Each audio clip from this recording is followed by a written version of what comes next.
के परिणाम स्वरूप अमृत की कुछ बूंदें छलकी और पृथ्वी तक पहुंच गई। 4 स्थलों पर स्पर्श हुआ इन बूंदों का।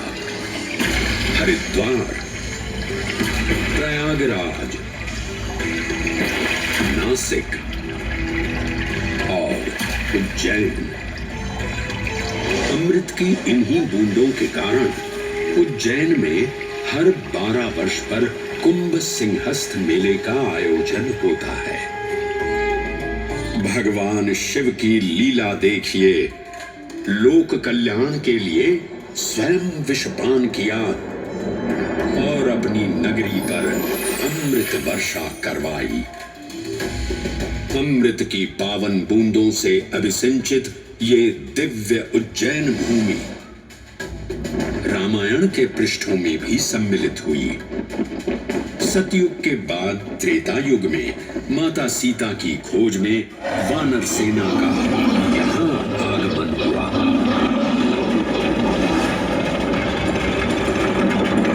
समय की इस यात्रा के माध्यम से अब प्रवेश करते हैं वाल्मीकि रामायण के किष्किंधा कांड में। जब वानर राजा सुग्रीव अपने यूथपतियों से सभी प्रमुख स्थानों पर जाने के लिए कहते हैं और उन्हें अवंती नगर यानी उज्जैन जाने का आदेश भी देते हैं। मेखला, उत्कल के क्षेत्र, दशर्न के नगर, आब्रवंती, अवंती और विदर्भ के राज्य, साथ ही माहिष्का के आकर्षक राज्य में भी पूरी तरह से खोजना होगा। एक युग भगवान विष्णु के राम अवतार से संपृक्त और अगला युग उन्हीं के एक और दिव्य अवतार से समरस होना, ये अद्वितीय संगम केवल उज्जैन में ही संभव था। परंतु एक क्षण ठहरिए और ध्यान से सुनिए। ये हैं महाकाल के 1008 दिव्य नाम।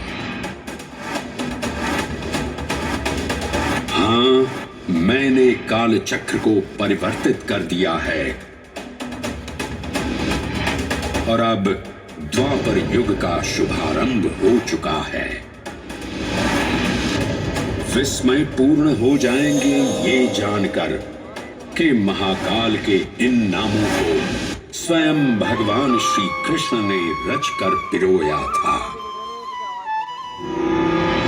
महाकाल सहस्र नामावली की ये अद्भुत रचना उस समय की है जब योगेश्वर कृष्ण, उनके मित्र सुदामा और शेषावतार बलराम ने अवंती नगरी में स्थित सांदीपनी ऋषि के आश्रम में वेदांत दर्शन और शस्त्र विद्या की शिक्षा ग्रहण की थी।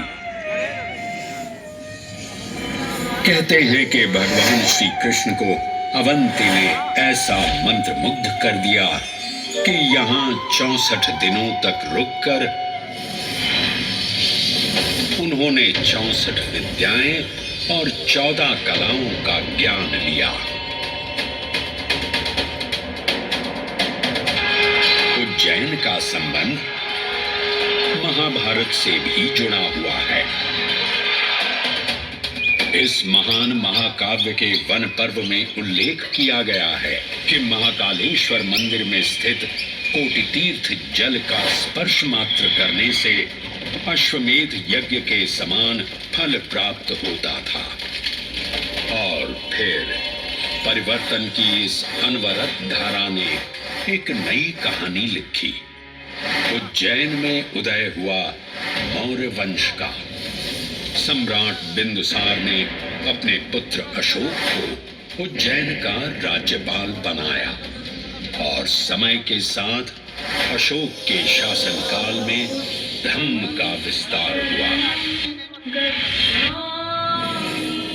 मौर्य वंश के पश्चात विभिन्न राजवंशों, सम्राटों और नरेशों ने उज्जैन की सेवा की।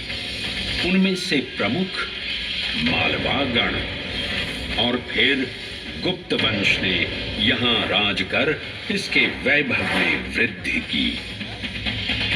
उज्जैन ने अपने भव्य तेज से जहां महात्माओं और शासकों को आकर्षित किया, वहीं इस नगर पर आतताइयों की दृष्टि भी पड़ी।